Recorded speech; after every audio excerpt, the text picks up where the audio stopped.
Hello everyone, this is AndresRestart, and this time we are doing a trailer analysis for Metroid Prime 4 Beyond. Yesterday Nintendo aired their second big Nintendo Direct of the Switch 2 era, and in there we saw the third trailer for Metroid Prime 4. And in this trailer there were some big reveals, including vast open areas such as that desert that we've been theorizing on since March. But there's a lot to this area and more that I'll be analyzing today, so that's what we're getting into. But before going forward, let me point out an issue that's been going on YouTube as of late. You may have heard other content creators talking about this, and it has impacted my channel as well. For whatever reason, there have been a series of algorithm changes that have led to quite a downward spiral in views as of late. Videos are simply not being recommended to the masses. Now, I plan on weathering the storm, and I'm sure these things will pass, but I would simply like to point out that your support is appreciated. If you do enjoy my videos, let it be known in the comments, leaving a like, subscribe if you haven't done so before, and if you have been sticking around supporting the channel, I just want to say thank you. But now, on to the content. So the trailer opens up in this region that has a thunderstorm, and it reminds me somewhat of that cutscene we saw at the end of the prior trailer in the March Nintendo Direct, where we saw the red suit of Samus. It could be the same area, and perhaps it's in this region where we unlock this suit, which by the way is called the Viola suit, but we'll speak more on that in a moment. In this opening scene here though, we see lightning bolts striking at this bridge. It almost looks like the bridge could be harnessing electricity here. And there are these three giant structures. One to the left has actually some lighting, so perhaps this is one building that has harnessed the electricity and is showcasing that with the lights. The others, not so much, but perhaps they have that potential. Next, we are introduced to this motorcycle that Samus drives. It is called Viola. We know this from the amiibo listing, where we see the name of Viola, Samus's motorcycle, but also it's the name of her new red suit, the Viola suit. So perhaps when Samus unlocks this suit, maybe we see in that final scene from the prior trailer, she also unlocks the ability of using Viola, the motorcycle. If they share the same name, then I think there's likely a strong connection here. But Viola appears to be powered by some sort of purple energy, not too different from the black hole-like symbol of the artifact or what we see as the symbol of Metroid Prime 4, which also could be tying into Samus's psychic powers, which are also depicted with a purple-like energy. It could all be connected. Next, we see Samus riding off in this open desert region, which we've been theorizing about for such a long time from the key art of Metroid Prime 4. We talked about how they were showing off this vast desert region with key points of interest. And sure enough, this is actually something you explore in the world, and it's a big part of it. It seems to be a vast expanse that connects the other regions of the world.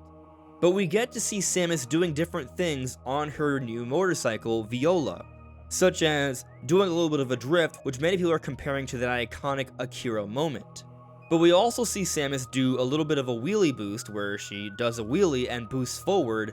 And if you pay attention here, you'll see the meter to the bottom right drops when this happens. So it looks like it's a little bit of a boost meter, and it has to recharge before you can do it again. But what you also notice here is that there appear to be some really high numbers when you're speeding up. So the indication is that this motorcycle goes super fast.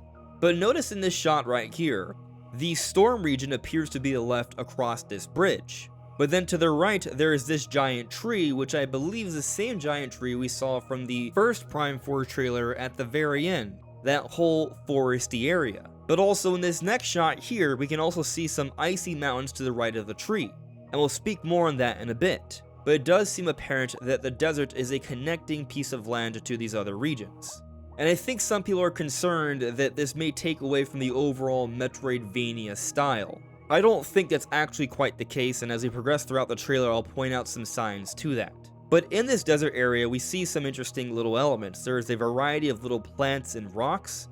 I suspect you will be able to break them for different types of resources. There's even a building that looks a lot like a Federation building, but there's smoke coming from it. Perhaps there's some sort of issue here that you can address. But also notice here, there's some kind of chest in the sand, and it's blinking. So it's calling to our attention, and it has me wondering if there's going to be a lot of little chests like this throughout the desert that will have us see it and want us to approach it and collect it. I imagine that they're trying to think of ways to give us things to do throughout this vast desert region. Perhaps there are different ruined Federation areas that you can check out and find treasure or help out some sort of Federation trooper or see what happened there. There will be blinking chests, there will be markers for you to approach, there will be different rocks and plants to acquire more resources.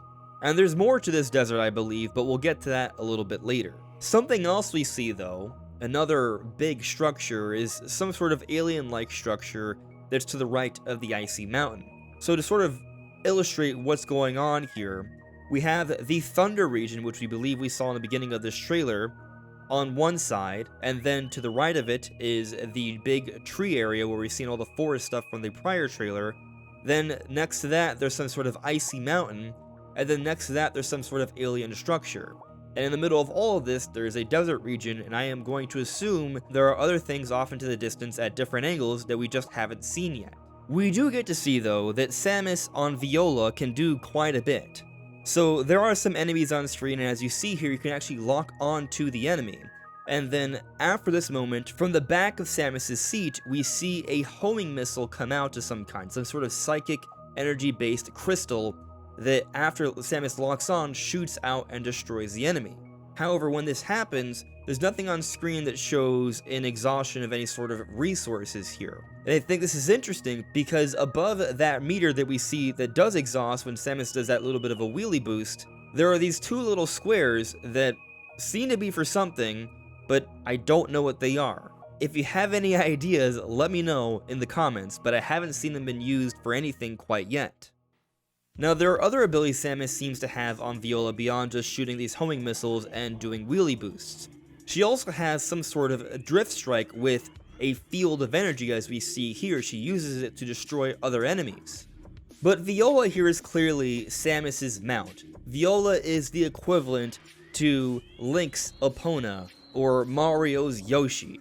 So I love that they gave Samus's motorcycle an actual name in Viola, something that we'll remember and perhaps we'll see in future games down the road.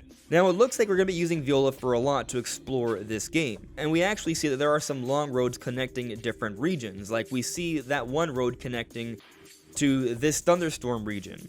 But also, reminder that in the Welcome to View-Rush trailer, we see another long road connecting to another part of this foresty area with Lamorne architecture. But coming back to this topic of the Metroidvania style, and being concerned about an open world structure that could take away from the game. First off, we still don't know if this game's open world. Just because there's a vast open area doesn't mean the game is open world. Open world suggests you can do things out of order, in any way you please with complete freedom. We are seeing that there is a vast world to explore in Metroid Prime 4, but I still think there are going to be limitations. We've already seen some, and I'll be pointing a little bit more out later into the video. In other words, you're going to have to unlock different abilities to progress, that typical Metroid style. Now, there may be a little bit more freedom there, and there may be some more vast expanses, which I think is good to give you a better sense of adventure, but there still may be that overall Metroid level of progression. I mean, we know that Samus doesn't start off with the Viola suit, and probably by extension, Viola the motorcycle. And I honestly doubt they'll have Samus walking a vast distance across the desert, because that would take too long and probably wouldn't be great for fun gameplay. But you also don't start off in this region where we unlock the Viola suit.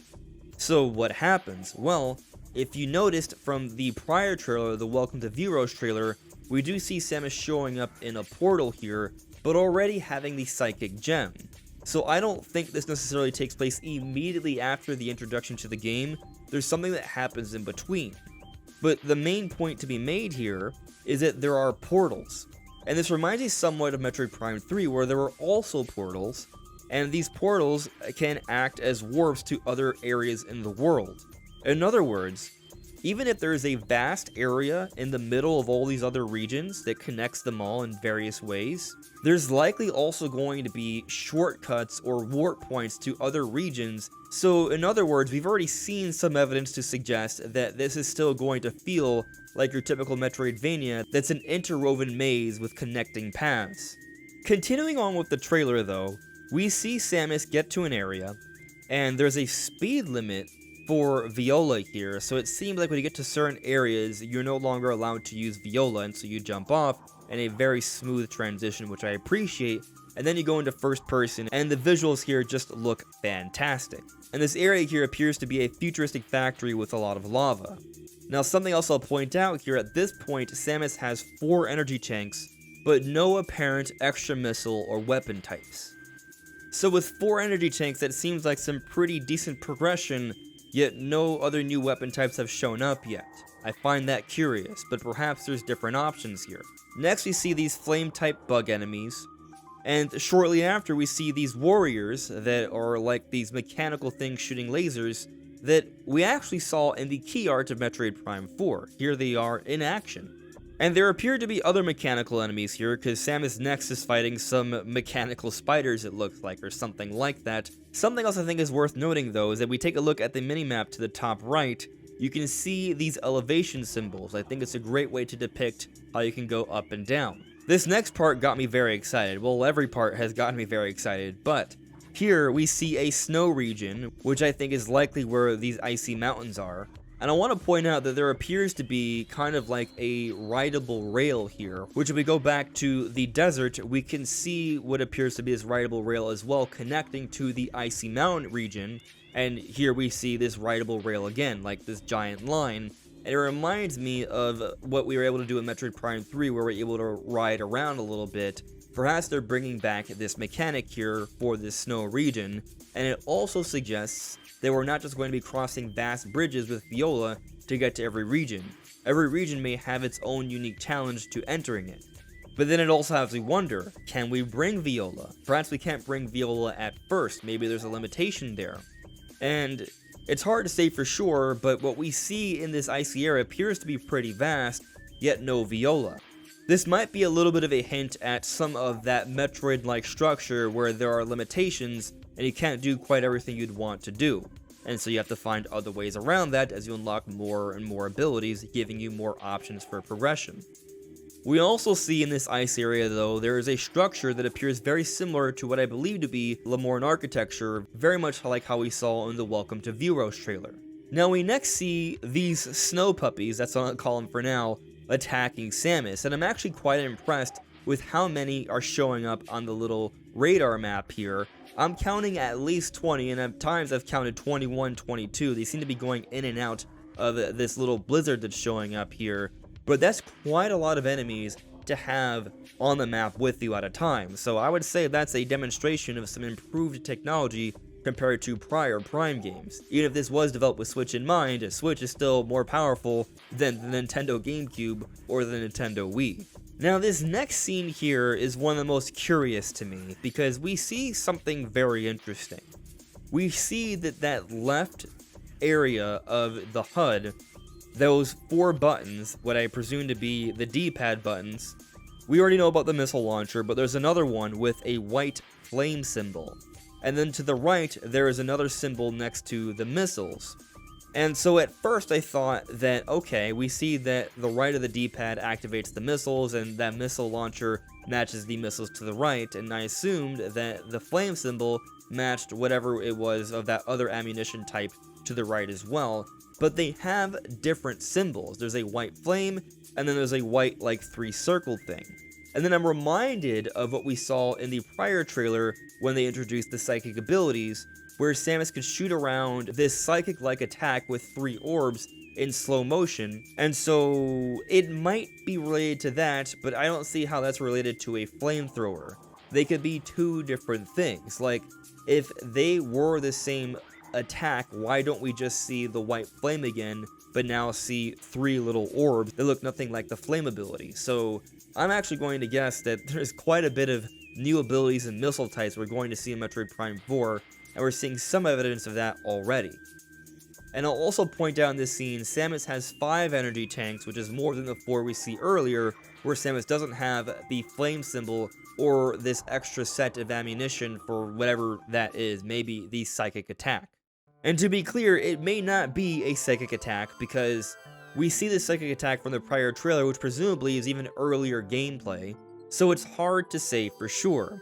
Now, something else interesting though is that Samus's beam weapon doesn't seem to have changed much from the early moments on Vuros. I'm still not sure if Samus is going to have a stackable beam weapon like Prime 3, or be able to change around her beam weapons like Prime 1 and 2. One thing that seems to have been made clear though is that Samus has a variety of abilities this time around. As we see here, it looks like Samus has at least 4 different types of attacks. She has her main beam weapon, whatever those 3 orbs are, the flame icon, and the missiles, and there's still room for more. In this next scene here, we see what appears to be some sort of Lemoran architecture, and honestly I think this looks like a power-up room, where she got to a certain point, it's something that is separate from everywhere else, so it's going to be safe, and the Lemoran are going to give her some sort of power-up, perhaps relating to her psychic abilities. And next we see that Samus has access to the Psychic Lasso, so perhaps this could be the trailer hinting at this being a power-up room, where she might get something like this lasso power-up here, which may have a very similar application to the grapple beam. So the grapple beam had the ability to allow Samus to ride through rails and things like that and swing around, and we do see that rail system, so it seems like that may be an option. But also she uses a lasso to pull away, opening this little container here, which is very similar to a mechanic we saw in Prime 3, where Samus was able to use her grapple beam to yank off shields and pieces of armor. So perhaps this will have a very similar application, but perhaps you can do other things, like as we see here, opening up this container. Now, what's inside this container, I'm really not sure what it is. There appear to be more in the room, and one of them has like a green like fuel perhaps. What it does, I am still not sure, so I'm open to your ideas in the comments below. Next we see this long bridge in the Thunderstorm region with these round areas. What are they for? I have 2 ideas. One, perhaps it's relating to the boost ball, and so you can go into these round areas to build momentum with your boost ball so you can shoot across the bridge with more speed. Or 2, they are there so you can avoid incoming attacks. It could possibly serve both purposes, but if it doesn't serve either purpose, I'm not sure why they're there. They feel kind of useless otherwise. This next shot here I just think is awesome, because we see that the snow is covering Samus's arm cannon. We see that the weather conditions are so intense that Samus has to put her arm over her face to help protect her a little bit. It's just some really cool details that we're seeing here. But then next we see after she crosses this path, it breaks down. So how does she get across later on? It's quite a vast distance there, which I don't think a space jump, a double jump, would be enough to traverse. So perhaps this is another hint at maybe us eventually unlocking the screw attack. For those that don't know, the screw attack was an ability in prior Metroid games where Samus could essentially fly while spinning with some sort of offensive energy around her that she can use as also an attack, but yes, fly around a little bit. In this final scene here with Sylux, we see that there are these mechanical arms moving around what appear to be these containers, which look very similar to the ones we saw in the desert, and perhaps also similar to that one we saw blinking off into the distance. Why are these mechanical arms moving these containers, and is Sylux in control? It does look like he's in control here, and perhaps he is trying to acquire resources. Maybe Sylux is trying to obtain more power-ups, more power. He does seem to be powered up already with him hovering in the air like that. Like, clearly he's seen some changes, it looks like, similar to Samus, who's also powering up, and it does make sense to think that because they are rivals in this game, right? So as Samus gets stronger, Sylux should be getting stronger as well. And from the little we know of Sylux's backstory, we know that he has pursued the Federation, he has a grudge against the Federation, and he has also stolen technology from the Federation, so it seems like it's within his character to pursue power and resources here, which is what appears to be being hinted at in this final scene. But we do get just a little bit more in this trailer here. They show off the amiibo, they talk about how the journey to launch begins when these amiibo come out, so perhaps that's a hint at when we do eventually get a Metroid Prime 4 Direct and when Nintendo truly starts to market this game. I've seen that a lot of people are concerned that Nintendo hasn't said that much, and I myself don't like that they didn't say as much in the Direct, but if the game's not coming out till early December, then I understand why. We've seen that Nintendo likes to really start to push games when they're about 4 to 6 weeks away from release. Look at how they handled Donkey Kong Bonanza, look at how they handled Tears of the Kingdom. So I don't think we should be too concerned yet. We are seeing that they actually have a number of things lined up, like the art book and 2 amiibo waves by the time the game comes out, and I imagine during this period of time there will also be a Metroid Prime 4 Direct. And perhaps this is also the period of time where we see Metroid Prime 2 and 3 come out as well. So they may actually have a pretty substantial plan to build up momentum and talk about Metroid, but because the game's not coming out until December, they haven't said that much yet. Just what they need to until we get to that point. And one little detail I'd like to point out is that Sylux's amiibo has his foot on a Federation's head or helmet, crushing it, which just further sort of shows that Sylux hates the Federation for whatever reason, which I'm sure we'll learn more about at some point in the story of Metroid Prime 4. But that is my initial analysis of this trailer for Metroid Prime 4 Beyond. We're getting more and more clues, learning more and more about this game, and I feel like we're getting close to unraveling the puzzle. But what do you all think? Is there something else you noticed or something else you realized or theorizing about that further helps to connect the puzzle? Can we figure out more? We figured out that there is a vast open desert that connects all the regions months beforehand. Can we figure out more before Nintendo reveals all there is to know about this game? Help me out in the comments below. Anyways, everyone, this is AndresRestart. Thank you so much for listening and watching, and I will see you all really soon. Take care. Bye.